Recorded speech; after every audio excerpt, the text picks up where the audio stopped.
پاکستان تحریک انصاف کے سینئر رہنما فواد چودھری گرفتاری کے دوران بچوں کی ملاقات کا ذکر کرتے ہوئے آبدیدہ ہو گئے۔ نجی ٹی وی سے گفتگو کرتے ہوئے فواد چودھری نے کہا ہے کہ مجھے CIA سینٹر میں رکھا گیا، مجھے کوئی میٹرس نہیں دیا گیا، جو فرش تھا وہ برف کی طرح ٹھنڈا تھا۔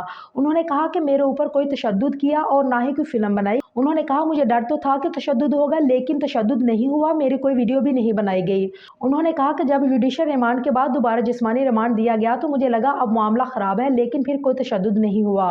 انہوں نے کہا کہ اسلام آباد لے جانے، پھر فرانزی کی لیبارٹری لاہور لانے اور واپس لے جانے پر 5 لاکھ روپے کا پیٹرول خرچ کیا گیا۔ انہوں نے کہا کہ مجھے جیل میں جو چکی ہوتی ہے جہاں نامور قاتل ہوتے ہیں ان کے ساتھ رکھا گیا ہے، مجھے قید تنہا نہیں کیا گیا۔ فواد چودھری گفتگو کے دوران بچوں سے ملاقات کا ذکر کرتے ہوئے آبدیدہ ہو گئے۔ انہوں نے کہا کہ میں کسی کا نام نہیں لوں گا، لیکن مجھے وفاقی حکومت میں موجود بہت سے لوگوں کے فون آئے۔ انہوں نے کہا کہ میں کسی کا نام نہیں لوں گا، لیکن مجھے وفاقی حکومت میں موجود بہت سے لوگوں کے فون آئے کہ اس میں ہمارا کوئی تعلق نہیں ہے۔